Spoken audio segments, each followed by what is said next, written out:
სახელითა მამისათა და ძისათა და სულისაწმინდისათა მარხვა იწურება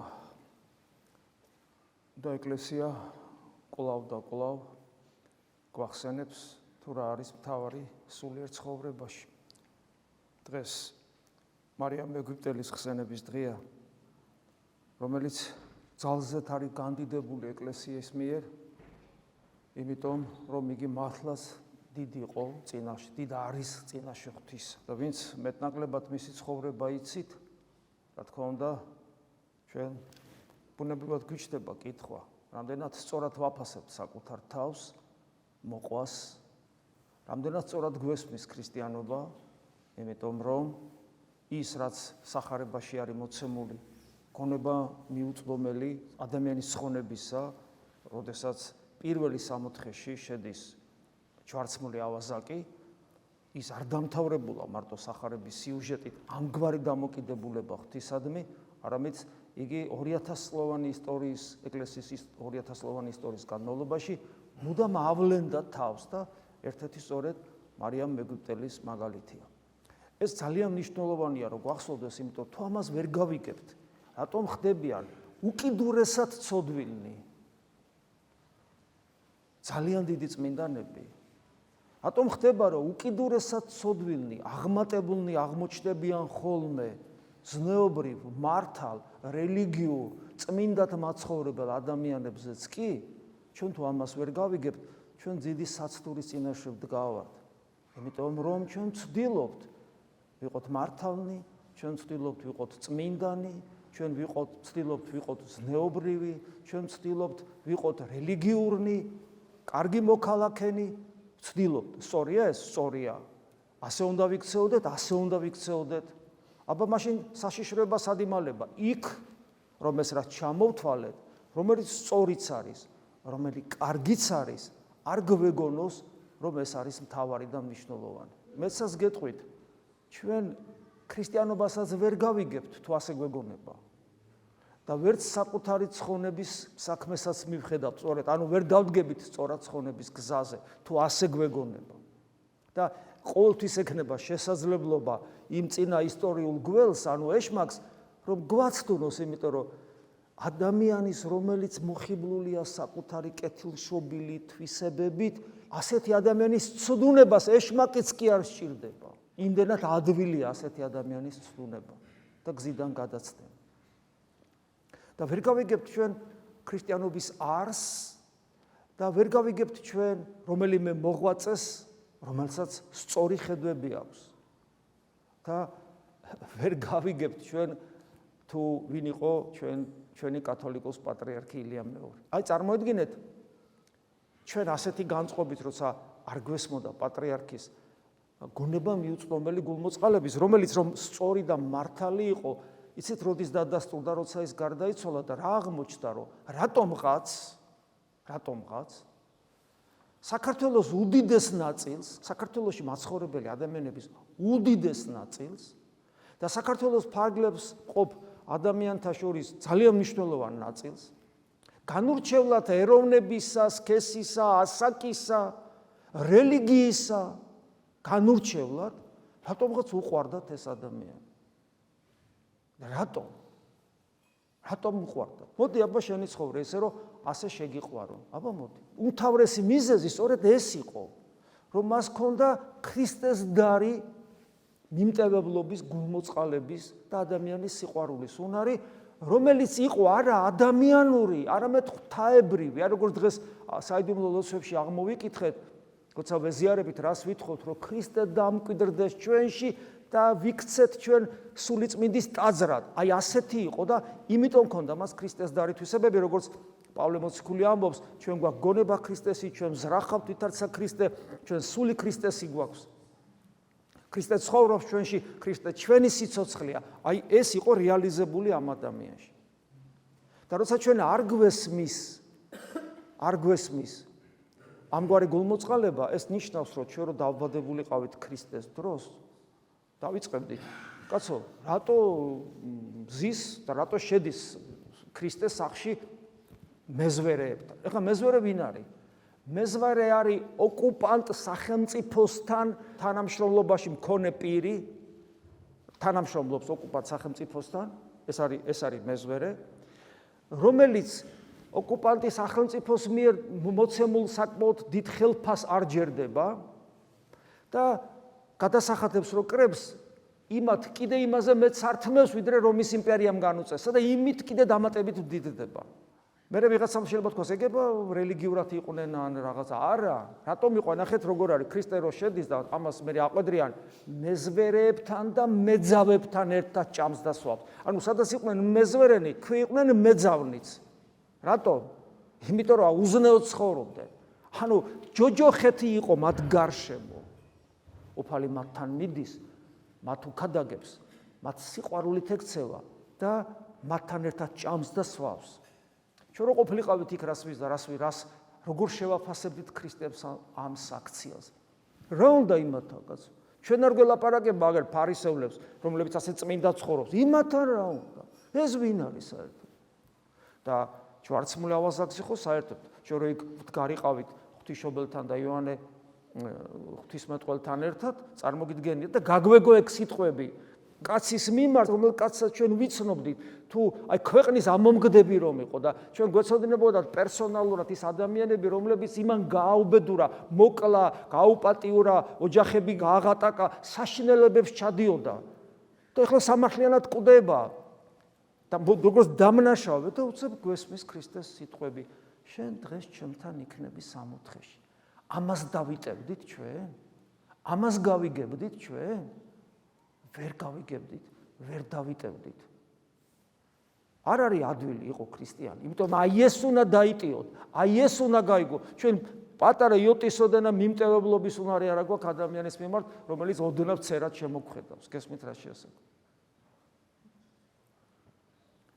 ასეთი იყო ჩვენი პატრიარქი და იმიტომ არ გვესმოდა მისი. მაგრამ ერმა ინტუიციურად იგრძნო ეს, ინტუიციურად განიცადა. ყველა ხო ცოდვილია სინამდვილეში. და უცებ აღმოაჩინეს, რომ სამყაროში არსებობს ადამიანი, სულ რო თავდაყირა დადგე, მაინც გაპატიებს. ინტუიციურად იგრძნოს და იმიტომ უყვარდათ. რა თქმა უნდა, ძალიან რთული იქნება ჩვენ გავაგზელოთ სასულიერო პირობა და რა თქმა უნდა, ძალიან რთული იქნება მისი ტახტის გამგზელებლისათვის, იმიტომ რომ ისეთ ნიშნულზე აწია ადამიანებისგან პატრიარქის სიყვარული ისეთ ნიშნულზე აწია და შესაბამისად ისეთ პასუხისგებლობის წინაშე დგება ის ვინც იქნება პატრიარქი. ანუ ხალხს უნდა უყვარდე. იმიტომ რომ პატრიარქობა უბრალოდ თანამდებობა კი არ არის, მამობა. და როგორც შვილებს მამა უყვართ, ესე უნდა უყვარდე და ეს არის ძალიან რთული. მაგრამ ერთ-ერთი რაც არის ჩვენი გასაკეთებელი, რომ თუ ასეთები ვერ გავხდებით, ამ გზაზე მაინც დავდგეთ, ეს არის თავდაბლობა, რომელიც ისწავლება ძალიან უცნაურად. თავდაბლობა არ ისწავლება წიგნებით, თავდაბლობა არ ისწავლება სიტყვიერი განსწავლით, თავდაბლობა ისწავლება მხოლოდ და მხოლოდ განსაცდელებით. პატრიარქმაც ასე ისწავლა.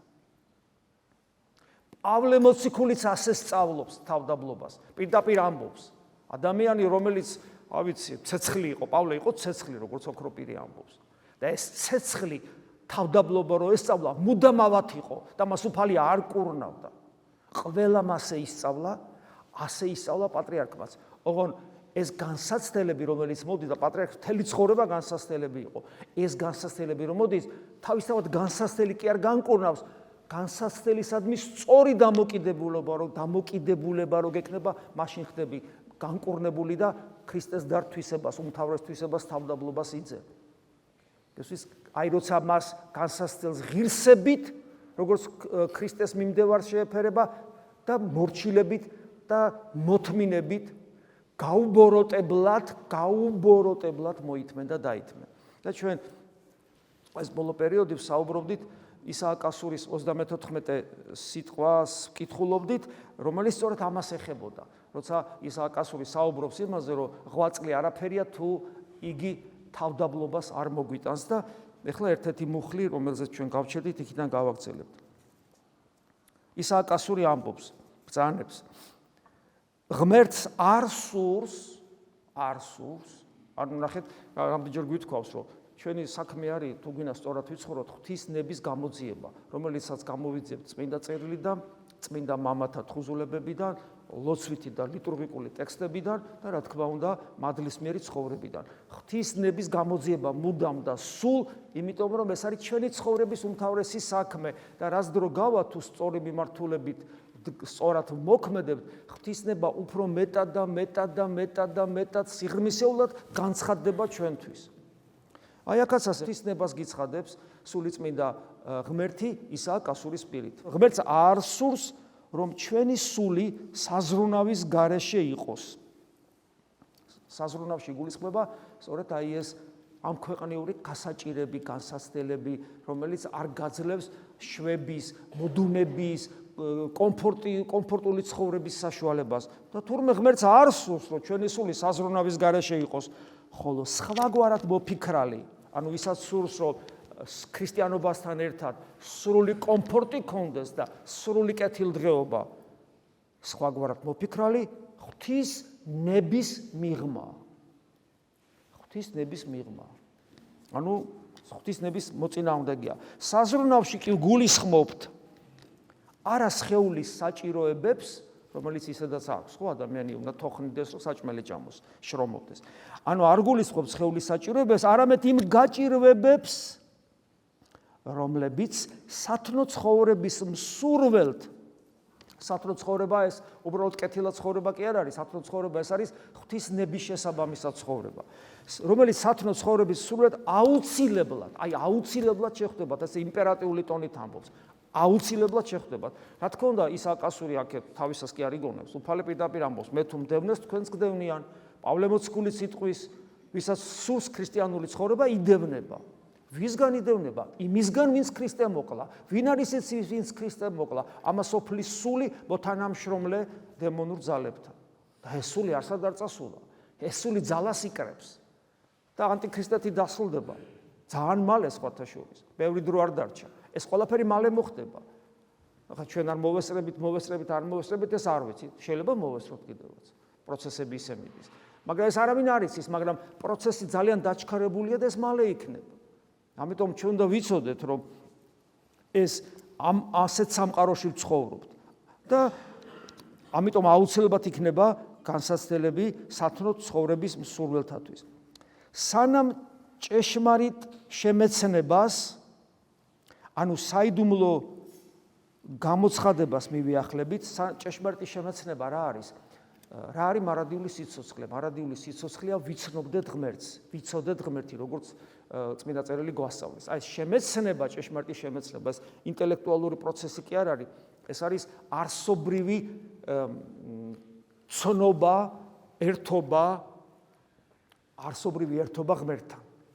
ჩემი პიროვნებისა, ღვთაებრივ პიროვნებასთან, როდესაც ჩემი არსება გამსჭვალული ხდება საღვთო ენერგიების, როდესაც ჩემში ღმერთი იწყებს ცხოვრებას.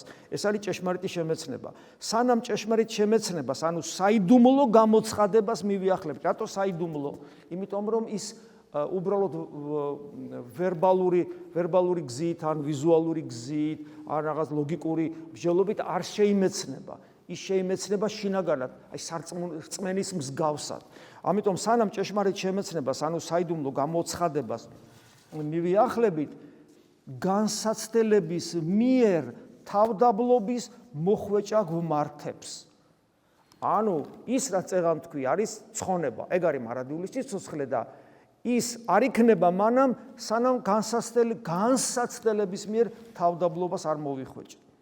ვინც სათნოებებში ტანჯვის გარეშე მყოფობს, როგორღაც ახერხებს ადამიანური ხრიკით, რომ თასათნოთი ცხოვროს და ყველა განსაცდელი აირიდოს. ეს როგორ არის შესაძლებელი? არის შესაძლებელი. ოღონ ეს ნიშნავს, რომ ეს სათნოებები ადამიანისათვის გარეგნულია. შინაგანად ის ახერხებს მზაკრულად პასუხის მგებელი არ იყოს არაფერზე და შინაგანად კომპრომისზე მიდის ბოროტებასთან. შინაგანად კომპრომისზე მიდის ბოროტებასთან და ან ბოროტება მას ხელს არ ახლებს. იმიტომ იცის, რომ მართალია, მარხველია, მლოცველია, ტაძარში დადის, მეტნაკლებად ზნეობრივი ცხოვრებით ცხოვრობს, მაგრამ შინაგანად სულ კომპრომისებზე გადის. სულ. ორი უფლის მონა კიდე არ გამოვა. ამიტომ ეშმაკი ხელს არ ახლებს ესეთ ადამიანს. ეშმაკიანობა მიდი იმარხულე, მიდი ილოცე, მიდი. შეიძლება სასწაულებიც კი მოახდინო. სამწუხაროდ ამის მაგალითები არსებობს როგორც წარსულში, ისე თანამედროვე ეკლესიაში. სამწუხაროდ ესეთი ადამიანები არ არის იშვიათი და ეს ნიშნავს იმას, რომ ეს ჩვენს გვემუქრება. ეს არის პრობლემა თანამედროვე ქრისტიანისა. ვინც სათნოებებში ტანჯვის გარეშე მყოფობს, გავიმეორე, მას სიამაყის კარები აქვს გახსნილი. შეურაცხყოფათა გარეშე გონებას არ ძალუძს თავდაბლობაში განსწავლა. იმიტომ რომ თავდაბლობა უნდა საქმეში გამოვლინდეს და ნახეთ, აი მაგალითად თუ მოსათმენი არაფერი გაქვს ცხოვრებაში, მოთმინებას ვერ ისწავლე. თუ არ დაგამცირეს, თავდაბლობას ვერ ისწავლე. ამას კი თავის მიზეზები აქვს, რატო ხდება ესე. ხოლო დაბალცნობიერების გარეშე, დაბალცნობიერი არის ვინც ვისი ცნობიერებაც თავდაბლობის წყაროა. თავდაბლობა ქმედება, დაბალცნობიერება მდგომარეობაა. დაბალცნობიერების გარეშე წმინდა ლოცვას ვერ შეძლებს ღვთის წინაშე, იმიტომ რომ დაბალცნობიერს აქვს სწორი აღქმა საკუთარი თავისა, რომ ის საჭიროებს მხსნელს. თუ ადამიანი დაბალცნობიერი არ არის, სიამაყე მას არ აძლევს საშუალებას საკუთარი თავის უბადრუკობა დაინახოს. ადამიანს არის ორი დიაპაზონი აქვს. ადამიანი ღმერთის გარეშე სრული უბადრუკობაა, სრული, ქვაზე უარესია, მაგრამ ღმერთთან ერთად ისეთ სიმაღლეზე ადის, რომელსაც გონებით ვერ წდება. ანუ საშუალო სტატისტიკური ადამიანი ვერც თავის უბადრუკობას წდება, ღმერთის გარეშე რა კატასტროფაა ადამიანი. მაგრამ ამავე დროს ასეთი ადამიანი ვერც იმ სიდიადეს წდება, რაც მას ელოდება თუ ღმერთთან ერთად იქნება. და რატომ ჭირდება ადამიანს განსასწრელი, რომ ქრისტესდარი თავდაბლობა შეიძინოს და ქრისტეს დაემსგავსოს? იმიტომ რომ ღმერთისგან მოცემული ნიჭები, ხშირად გვამბობთ ამას, მოაზროვნეობა და თვითუფლებრიობა, ანუ ის რომ თავისუფალია და ის რომ გონიერია, ეს ნიჭები ისეთი ძლიერი ნიჭებია, ის ცხოველს არ აქვს. ის მარტო ეს ღვთაებრივი თვისებებია, ღვთაებრივი უნარებია.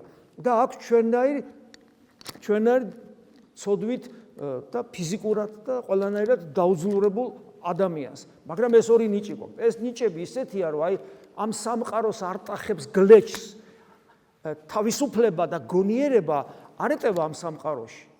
და მაქვს მე, რომელიც მოღალატე ვარ ღმერთისა დაბადებიდანვე, იმიტომ რომ ადამიანის გენეტიკური მემკვიდრე ვარ.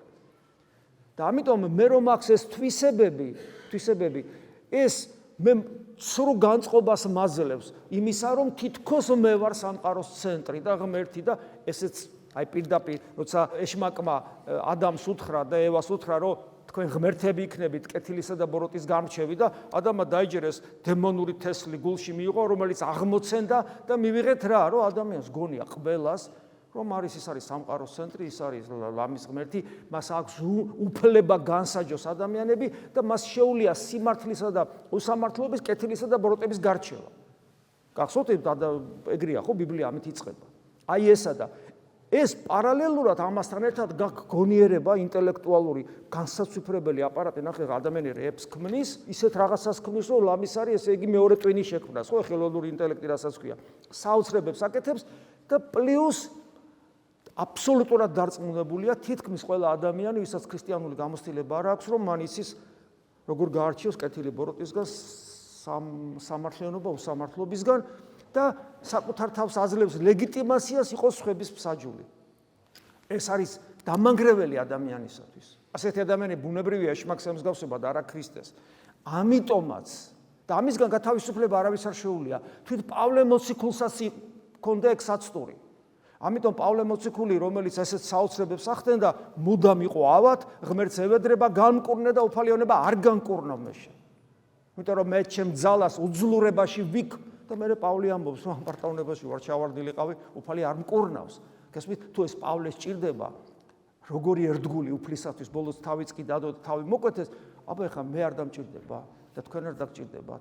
ამიტომაც არის, გესმით, ეს არის როგორი დილემა, რომელსაც გამოსავალი არ არის. ვერ დავიტებთ ჩვენ თავისუფლების და გონიერების ნიჭს თუ განსაცდელით არ დავმდაბლდით. აი ეს არის რეალობა, ეს არის მოცემულობა და ეს ჩვენ უნდა ვიცოდეთ და სიმართლეს პირდაპირ თვალებში შევხედოთ. ამიტომ თუ გვაქვს ილუზია, რომ ისე გავიარო ეს ცხოვრება ვარდისფრად მოკლედ და თან ქრისტიანი ვიყო და თან უკვე 60-ში ვიყო, სრულ ფუფუნება, სადაც არაჭირი, არაურო, არამწუხარება, არასულთქმა, ხო? თუ მინდა, ეგრე არ გამოდის. ეს ეკლესია არის მებრძოლი ეკლესია. მოზეიმე ეკლესია შემდგომში იქნება. სიამაყეში მყოფ ადამიანს განეშორება მისი მფარველი, ისე იგი მანამდე თუ აღარ მახსოვს თქვი თუ არა, დაბალცნობიერების გარეშე ადამიანი წმინდა ლოცვას ვერ შეძლებს ღვთის წინაშე, იმიტომ რომ ლოცვა მხოლოდ თავდაბლობით გაჟღენთილი გულიდან ამოდის. და მე აგრძელებს ისააკასური, რომ სიამაყეში მყოფ ადამიანს განეშორება მისი მფარველი ანგელოზი. წარმოგიდგენიათ, ეხლა ამ ცხოვრებაში ისეთი ამდენი პრობლემაა და კიდე მფარველი ანგელოზი რო გაგეშორება. ხო ხვდებით? ვერ ჩერდება მფარველი ანგელოზი. აი როგორც დემონი ვერ ჩერდება თავდაბლობასთან, როგორც აი ბუზი ვერ დააჯდება გავარვარებულ ცხელ რკინას. ისე ანგელოზი ვერ ჩერდება სიამაყესთან, სიამაყის აი აბსოლუტურ ყინულ სიცივესთან და ყინულზე ვერ ჩერდება და გადის. ამიტომ სიამაყეში მყოფ ადამიანს განეშორება მისი მფარველი ანგელოზი, რომელიც ადამიანთან ახლოს მყოფი, მასზე მზრუნველი და მასში სამართლიანობის აღმძვრელი, ანუ მის სინდის ეხმარება, ღვთისგან დადგენილი გონიერი არსებაა. და როდესაც ადამიანი შეურაცხყოფს ღვთის განგებულებით მასთან მყოფ საკუთარ მფარველ ანგელოზს შეურაცხყოფს სიამაყით, მაშინ ეს უკანასკნელი მას განეშორება და სამაგიეროდ სხვა უცხო, ანუ ეშმაკი უახლოვდება, რის შედეგადაც მასში სამართლიანობისათვის ზრუნვის სურვილიც კი აღარ არჩება. ადამიანში აღარ რჩება, რომ იზრუნოს ამისათვის. აი ესეთი განსაცდელი მოდის იმ ადამიანთან, რომელიც თავდაბლობაში არ გაიწთუნება, შინაგანი კომპრომისების გზით გავრბის ნებისმიერ განსაცდელს, რომელსაც იგი თავდაბლობის ღირსებაში უნდა შეეყვანა და სამაგიეროდ იგი რჩება სიამაყესგან განუკურნებელი და საბოლოო ჯამში განშორებული როგორც მფარველი ანგელოზისგან, ისე მადლისაგან ხდება დაცლილი. ღმერთმა დაგვიფაროს ამისაგან, შეგვეწიოს უფალი, რომ სწორგზაზე ვიაროთ და შეგვეწიოს ჩვენი კათოლიკოს პატრიარქი, რომელმაც თავისი პრაქტიკული ცხოვრების გზით გვიჩვენა, თუ ქრისტიანობა გინდა, როგორი უნდა იყო და რა ნაყოფები უნდა გამოიღო. შეგვეწიოს მისი ლოცვა სეციდან. ამინ. მადლი უფლისა ჩვენისა იესო ქრისტესი და სიყვარული ღვთისა და მამისა და ზიარება სულისა წმინდისა იყოს თქვენ ყოველთა თანა. Amin.